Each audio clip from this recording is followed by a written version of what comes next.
press record on that then. Okay.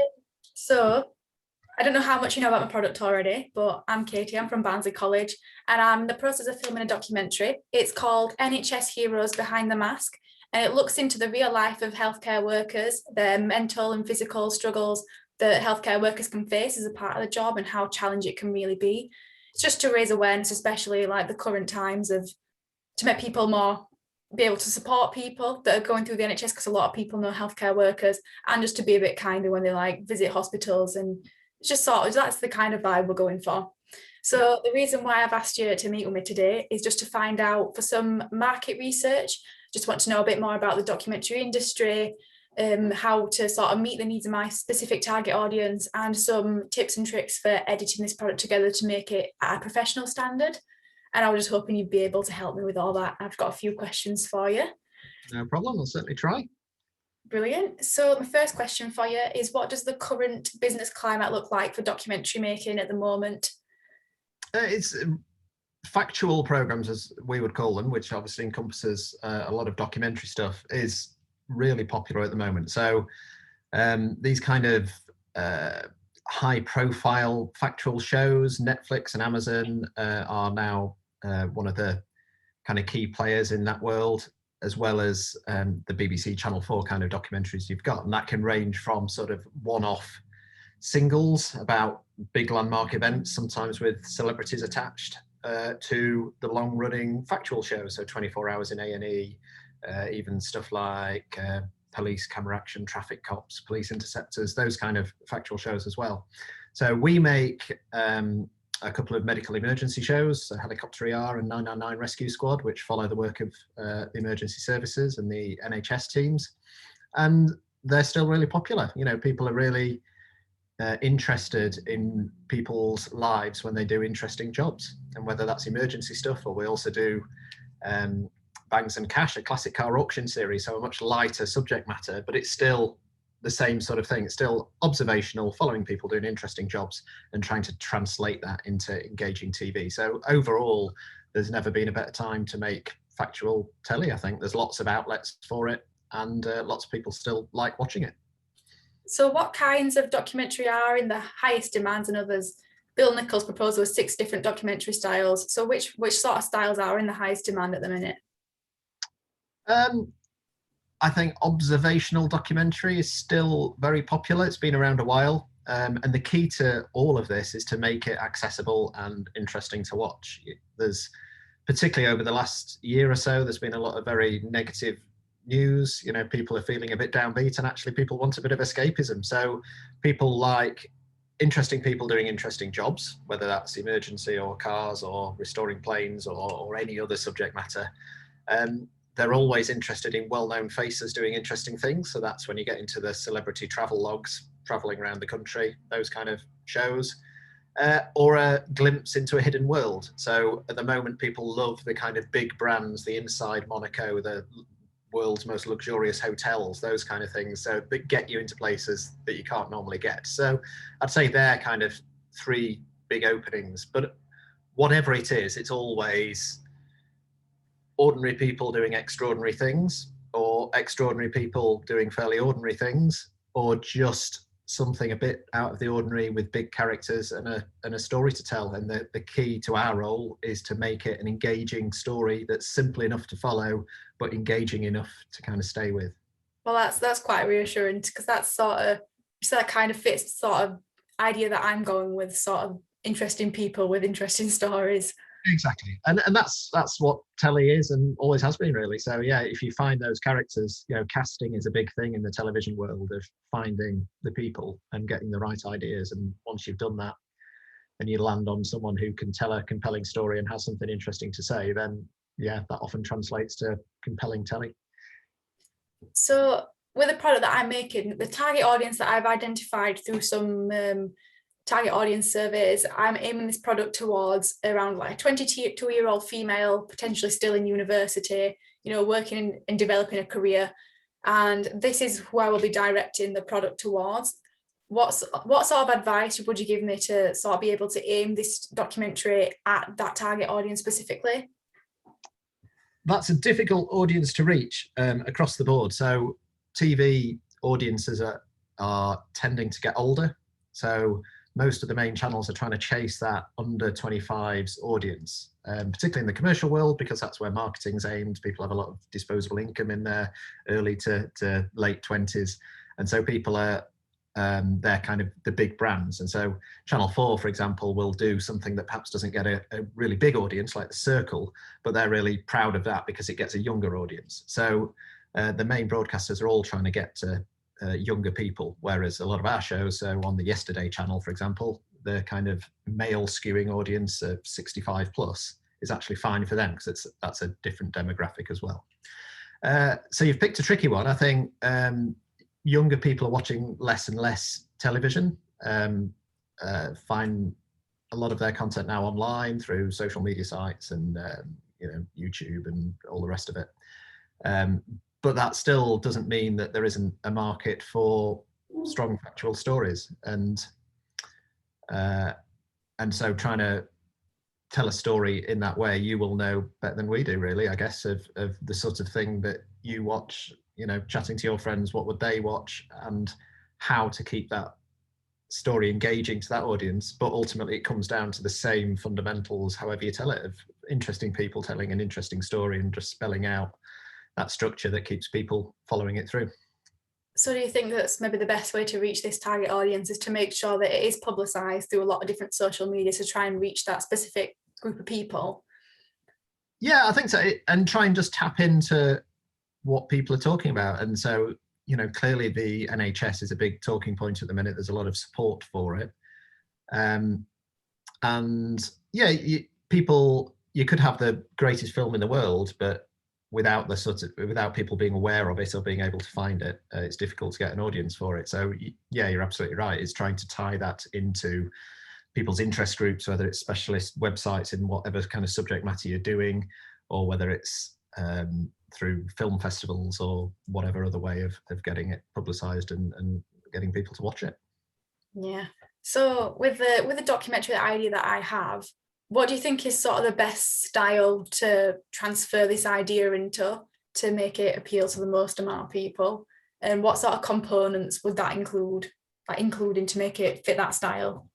Yeah, I mean, there's all sorts of different ways of doing it, but I would say keep it as simple as you can. And the way to tell a big story, so the support for the NHS or the crisis or whatever it is to tell a small story. So you'll always see when you're watching the news that if you've got a complicated politics thing about benefits or sort of different ways of financial story developing, they'll always just go to the case study. This is the person, this is what's happened to them.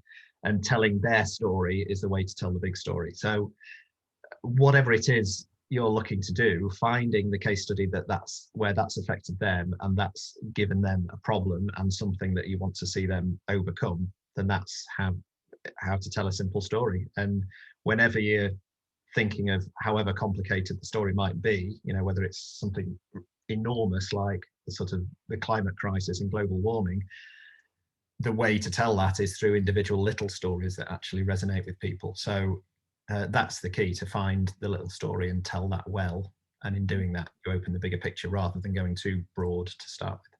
Yeah, so sort of the approach is find people that all tell their story and use all their stories to tell the bigger story without actually saying too many things in between to overcomplicate it. Yeah, exactly. And I think sometimes people starting out in their career fall into the trap of thinking, oh, actually, I've got 3 great case studies telling it. What we would tend to do in television, ruthless though it might be, is look at those 3 stories and think, well, who's the most compelling out of those? And actually just telling one story really well gets a message across a lot better than 3 people who are all sort of repeating the same thing or all slightly different. And by the time you're in 4 or 5 minutes into the film, you're thinking, hang on, is this the same thing I've heard before? Whereas actually just following one person's journey through something that's affecting their life and there's an outcome to it at the end is often the most compelling way to do it. So as well as that's like a good sort of style, I'm a bit cautious because the way that I've approached this documentary is, so far I've got 6 different interviewees and I've got a care room as well that's allowed me to go and interview some of their managers. So that's sort of 7 in total. And what I was planning on doing is little clips where they all sort of play off each other. I've asked them all similar questions, but obviously they've all got different answers because I've targeted people throughout different sectors. They all do different jobs and they've all got different accounts. So they've all got completely different experiences to tell. So I'll not be including sort of the same things over again, but they will include, rather than one person with one story, many people with many stories, to sort of get like a wider voice out there. So how would you propose that I sort of include that sort of situation well into a documentary style? Yeah, I think you can get lots of different voices and expert voices and such like, but I would be tempted to start and finish with the same person's story, and not say if you've got 6 contributors that they each need the same amount of time. Whoever your strongest, most compelling story is, make it about them, and then bring some other people in just for little bits. I mean, clearly in the opening, you could have those, really short 7-8 second sound bites from lots of people to give that overview of what you're about to see. But I think you'll end up with a better story if you focus on one key person's story, and then the other people are just sort of supporting it with those added bits here and there, rather than trying to sort of spread your airtime evenly across everyone. It's going to be so difficult to pick a really good interview now, but that's, I think that'll definitely work well for me, to adopting that sort of approach. It's just choosing which one's the best one now. So I've got some really good interviews. Yeah. So we sort of identified sort of the approach that we're going to take. So once I've gathered all my materials, I just want to look into more of the editing side of things now. What are the biggest rookie mistakes that people make when it comes towards editing a product? Making it too long is probably the first one. And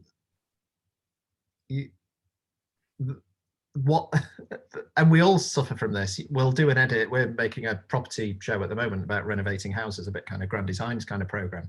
And you do the first cut and it's, 70 odd minutes long, and this needs to be 45 minutes for a commercial hour. And you look at it, all of this is great. We don't want to cut any of it down.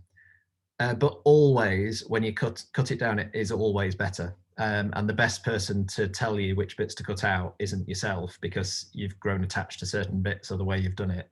But getting someone else to have a watch of it, see their reaction as they're watching it. If they're suddenly distracted and looking elsewhere or checking the time or something, you think that bit needs to come down. Or they'll just say, actually, I thought that was repeating this bit. So a fresh pair of eyes is always really useful. So I'd say the rookie mistakes are always everything seems a bit long. And the other mistake is this idea of trying to be too broad with it, whereas the narrower you can make it. We do been asked to judge a few student awards every year for the RTS, which is a really interesting process, and there's some great talent and some brilliant films, but almost always the ones that do really well are those that have just got a compelling character where it's told through stuff actually happening, and it's not too broad, whereas those who kind of have got lots and lots of different interviews, it's not what modern television is. It's a lot more focused on an individual story. And the other one is seeing it as interviews plus pictures is a trap people fall into. So you'll sit down, you'll do a nicely framed interview, and you'll see it a lot in the piece, and then just cover it with lots of other pictures. Whereas just getting that person out of the seat and just follow them, even if it's just for 10 or 15 minutes of what they're doing, even if they're just working in an office, but actually seeing them answer the phone and do something for real as they're actually doing it is much more compelling. So just trying to make it as natural as you can, and don't fall too much into that TV trap of trying to overproduce things, because the more natural your contributors, the better the content you get out of them, and the more interesting it is to watch. In terms of like making it natural, do you think that if someone does sort of mess up in sort of a dialogue, that you should maybe leave some of them bits in just to see like the human side of them? Would that be like a good effect to have? Yeah, I think so. But I think if you're going to do these, do the kind of sit down interviews, you're better off saying, actually, can I just come and see you for a couple of hours and see what you do? And just follow them around and see what happens, because their interaction, I don't know if you said you're people working in a care home or something like that, but if they're interacting with residents, and obviously you need permission from everyone that you're filming, but that will be a lot more compelling than them sitting in a beautifully lit room doing an interview, if you're actually seeing what their work involves and the pressures they're under and the number of patients they're dealing with, and whatever their situation is, actually seeing it rather than people just talking about it is the best way to get the best film. How have you been going about getting different sort of filming shots with like coronavirus limiting? Because I've found trying to get permissions to film in places has been so difficult, and nowhere's let me do basis on the basis that, you know, disease, and no one wants me to go there. So how have you been like getting over that obstacle? It's a good question. It's been really difficult this last year. I totally feel for students trying to do student projects, but in our world as well, it's been exactly the same. So we make 2 medical programs. We just had to stop making them for a few months. So the helicopter stopped flying while their medics were were given some other duties to do because of the coronavirus. The ambulance service didn't want extra people on board their ambulances filming them, so which was clearly understandable in the circumstances. So we just had to stop that. And then we've built up all sorts of protocols, so now we can maintain distance on when we're filming with them. We've reduced the number of people involved. With our other programs, we're getting the contributors to film some things themselves with kind of GoPro cameras and bits and pieces. So things hopefully feel like they're settling down a bit now. We can get a little bit more back to normal, but it has been really difficult. You know, some of the interviews we've done have been exactly like this. So we've done some patient follow-up interviews over Zoom, and you just never get the same content because everyone acts slightly differently on this. The shots all look a bit different, and you never quite get that same response as if you can visit people in person. But it's been a very difficult year, and it's just been about trying to adapt to use technology in different ways. Some of it's worked quite well. Others were just desperate to go back to actually meeting people, having a cup of tea, sitting down with them, and getting to know them a bit better. So when I'm sort of putting all this product together, hopefully I get all the footage that I do need some way or another. Are there any sort of do's or don'ts that you do when you're putting it all together? What key features needs to include, and what should I not put in? I really just, I need a more developed understanding on, you know, how to stage it all, how to make the shots merge well, what sequence the shots should follow, if they go from a sweeping shot to a zooming shot. What sort of structures do you use in a documentary to film it and make it all flow really well together? Yeah, I'm probably saying the same thing again, but tell a simple story well. And by a simple story, a beginning, a middle, and an end. And it sounds obvious. And I know when I was on doing media courses as well, you kind of think, well, of course you've got the beginning, middle, and end. But even now we think exactly the same thing, and you can get distracted about whatever it is, whether it's someone dealing with an emergency with the helicopter, or it's someone building a house, or it's someone restoring a car. You need to set up the characters at the front. Who are they? Why do we need to care? And some great advice I once had is everyone in your film needs to want something. So whatever that is, whether that's wanting to raise awareness about something, or wanting to find a cure for a disease, or is ill and needs rescuing, or has a car that they're desperate to restore because it reminds them of their dad, or they've got a house because they're living in a caravan and they need to get it finished. And you need to set up that at the start, because then the viewer buys into their journey they're about to go on. So that's your beginning. The middle, you need, in an ideal world, some sort of challenge that they need to overcome. And every story kind of has this. If you watch any sort of Hollywood film, you'll see those first few minutes are setting up all the characters, simply work out the relationships. Oh, that's what they need. They're being overlooked for that pay rise, or they've got this illness, or the world's about to end and they're the ones to save it. But whatever that story is, the middle's overcoming those challenges and then some resolution at the end. And generally people want an uplifting end. Even if it's a sad ending, there's often something positive to come out of it as well, as people kind of move forward from it. So it's telling that simple story, and it's a lot easier to do that with just one person's story. So that's why with your film, got several contributors, but whoever's the most compelling, tell it through their eyes, and just sort of think, well, actually, what do they want? Are they at the start of their career trying to develop something? Are they really passionate about this? Or are they the person that's needing the care, or the changes in the care system, or whatever it is that you're doing it about? And just follow that through and make it a human story that people can relate to. And following one person's story well through those 3 stages, I'd say, is the key. Do you have any advice for using the actual editing software in a professional way? How do you use editing softwares to make your professional products? Yeah, so we use Adobe Premiere here, but there's obviously all sorts of different editing softwares. Premiere Pro, sorry. Premiere Pro, yeah, that's Yeah, right. that's Yeah. the exact one that I'm using. Ah, So good. that's Good. really useful. So Yeah, that's great. how do you sort of make your products on that software? Yeah, it's staying organized is the key to it. Spend a bit of time before you even start, just making sure all of your files are in the right bins, in the folders, and you sort of know where everything is. And then, like any other bit of software, before you even get to starting editing it, have an idea in your head or write down a little timeline across a bit of paper, what's going to go where, roughly how long each bit needs to be. And it can feel a bit overwhelming when you first start thinking, oh, I've got all of this stuff, where am I going to go? But just break it down into parts and think, well, what's the beginning? What's the middle? What's the end? So we need a minute and a half at the start to set this person up and tell their story. And then just keep finding bits. If you've got an interview that you're picking out the best bits, I tend to watch through, and you're just wanting those little sound bites. And if they start rambling off about something else, you have to be quite ruthless and think, well, let's cut that there and let's see if they say anything interesting further along, and just keep sort of shuffling it down, and don't be afraid to move stuff around and try different things. So if a bit of the story was actually filmed towards the end but is relevant and makes sense of something earlier on, just shift it about. That's how the non-linear edit software works, and it gives you that scope to be able to craft a story so that it makes sense. Do you use a lot of like transitions and effects? What's sort of like a healthy balance of what to include to make it professional without seeming, childishly transitioned a bit too far? Yeah, we very rarely use any effects or transitions other than cuts between shots. So yeah, exactly. When people first get the first bit of editing software, you just go nuts for star wipes and fancy effects and things.